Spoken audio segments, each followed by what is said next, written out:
Hello everyone, welcome to my YouTube channel. तो ये रहा हमारा आज का सवाल जो कि क्लास 12th के एक चैप्टर से है जिसका नाम है डिफरेंशियल इक्वेशन। ये भी जेईई मेंस का एक पीवाईक्यू ही है। 27 जनवरी शिफ्ट 1 2024। राइट, तो चलिए एक बार मैं क्वेश्चन को रीड कर देता हूँ। Let x is equal to x of t and y is equal to Y of t be solution of differential equations dx by dt plus ax is equal to 0 and dy by dt plus by is equal to 0. Right, a comma b belonging to R. Okay, given that x of 0 is equal to 2 and y of 0 is equal to 1 and 3 times y of 1 is equal to 2 times x of 1, the value of t for which x of t is equal to y of t आपको find करनी है। चार options दे रखे हैं उसको according. Right, तो बताने की जरूरत तो है नहीं, आपको वीडियो पॉज करना है, फिर ट्राई देना है, देन आपको सॉल्यूशन देखना है। तो चलिए सॉल्यूशन को स्टार्ट करते हैं। राइट, तो दो दो डिफरेंशियल इक्वेशंस आपको दे रखे हैं, ठीक है। उसका सॉल्यूशन तो आपको निकालना ही है। ओके, और देन आपको जो इन्फॉर्मेशंस दे रखे हैं उससे आपको कांस्टेंट की वैल्यूज निकल के आएंगी और फिर आपका क्वेश्चन होगा फाइनल पार्ट पे जाके सॉल्व। ओके, तो स्टेप वाइज बढ़ते हैं। सबसे पहले दोनों डिफरेंशियल इक्वेशन के सॉल्यूशंस को निकालते हैं। Right, dx by d t is equal to minus a x, ठीक है। तो dx by x is equal to minus a d t, ठीक है। इंटीग्रेटिंग बोथ साइड्स, ठीक है। ए आपका क्या है, कांस्टेंट है, बाहर आ जाएगा इंटीग्रेशन से। राइट, तो ln mod x is equal to minus a t plus k one. Done. Okay, same दूसरे डिफरेंशियल इक्वेशन को सॉल्व कर लेंगे। dy by d t is equal to minus b y, यही है ना, एक बार देख लेते हैं। हाँ, dy by d t is equal to minus b y. Right, same dy by y is equal to minus b d t. Right, integrating both sides, b आपका क्या है, कांस्टेंट है, इंटीग्रेशन से बाहर आ जाएगा। तो फाइनली आपका बनेगा ln mod y is equal to minus B T plus के टू। डन। ओके, अब आप गिवन इंफॉर्मेशन की ओर चलेंगे तो देखेंगे आप x of zero is equal to two and y of zero is equal to one. तो इसे हम लिख लेंगे यहाँ पे। x ऑफ जीरो वन दे रखा है, वन ही ना। x of zero two, x of zero is equal to two and y of zero is one, y of zero is one. तो इन दोनों इंफॉर्मेशन का यूज करके आपको K1 और K2 पता चलेगा, चलेगा कि नहीं। ओके, तो ln x of zero is two, तो x की जगह टू, t की जगह जीरो, K1। तो K1 आपको पता चल गया, ln टू। राइट, अब आते हैं इस पे। ln y is equal to minus B T plus के two, Y of zero is one, तो ln one is equal to T की जगह zero, that is zero plus के टू, यानी कि K2 आपका निकल के आया zero. Log one is zero. Okay, आपको K1 K2 निकल के आ गया।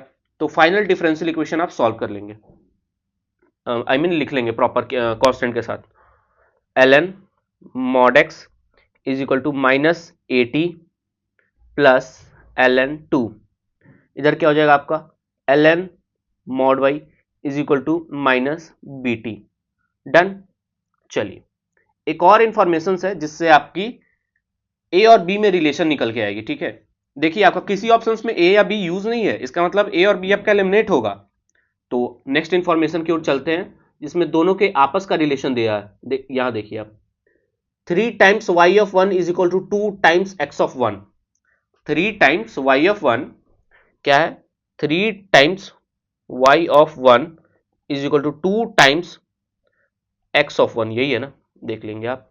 हाँ, three times Y of one is equal to two times x of one. Right, तो चलिए इसे सॉल्व कर लेते हैं। इससे आपको ए और बी में रिलेशन आएगा, क्योंकि आप देख सकते हैं ऑप्शन में ए या बी यूज ही नहीं है। Okay, three times Y of one. Okay, तो three times Y of one अगर आप देखें तो E to the power minus B, E to the power minus B. Done, is equal to two times x of one. अगर आप देखें तो थोड़ा सा ऐसे लिखते हैं ना इसको,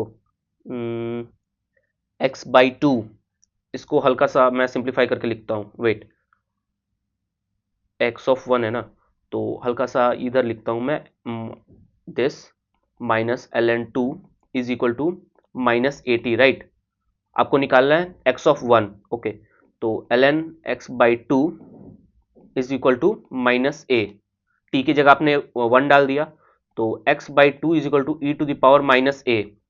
राइट, ओके, तो आपका x निकल के आ जाएगा 2 times e to the power minus a, done. Okay, तो x ऑफ 1 आपका निकल के आ गया, ठीक है, 2 times e to the power minus a, done. अब आप देख सकते हैं यहाँ से आपकी रिलेशन आ जाएगी something like e to the power a minus b is equal to 4/3। आपने समझा मैंने क्या किया? मैंने इस e to the power a को इधर ले गया और इस 3 को मैं इधर लाया, राइट। तो e to the power a minus b is equal to 4/3। चलिए आप देखते हैं, अब आपको फाइंड क्या करना है, value of t for which x of t is equal to y of t। तो चलिए x ऑफ t और y ऑफ t को इक्वल कर देते हैं, राइट। तो x ऑफ t यानी कि ln x is equal to minus a t, wait, ln x is equal to minus a t plus ln 2, ठीक है, ln mod y is equal to minus B t. X of t और y of t की value same होनी चाहिए, okay. तो ln x is equal to ln y होना चाहिए, left hand side equal तो राइट हैंड साइड भी equal कर देते हैं। तो minus a t plus ln 2 is equal to minus B t, right, okay. तो ln 2 is equal to a minus b times t. आपको फाइनली क्या चाहिए, a माइनस बी की वैल्यू। अब आप देखिए दोनों साइड लॉग ले लें, ये इसमें आपने ये जो इंफॉर्मेशन निकाली ना, ये e to the power a minus b is equal to 4/3, दोनों साइड लॉग ले लेते हैं। Log of base e, log of base e to the power a minus b is equal to log of base e 4/3। तो बहुत clearly आपको दिख रहा होगा, this is log of base e upon log of base e और वहां 4/3, argument में 4/3, okay. तो a माइनस बी की आपको वैल्यू निकल के आ गई। तो ln 2 is equal to a minus b की आपको वैल्यू निकल के आ गई, that is log of e, यहां भी बेस ई है 4/3, आर्ग्यूमेंट में 4/3 टाइम्स टी। तो टी की वैल्यू आपको क्लियरली दिख रही है यहां से, this much, base e, base base same होता है तो इसको आप ऐसे लिख सकते हैं, ये ई की जगह बेस में चला जाएगा 4/3। ये लॉग का बेस है 4/3 और आर्ग्यूमेंट में बैठा हुआ है 2, राइट। तो टी की वैल्यू आपकी फाइनली आ गई, log of 2 with base 4/3। Option है क्या, log of 2 with base 4/3, option number b, option number b is correct, right. तो उम्मीद है ये क्वेश्चन आपको समझ में आएगा, ठीक है, कोई दिक्कत हो तो जरूर बताइएगा। फिलहाल आज का वीडियो यहीं खत्म करते हैं, थैंक यू।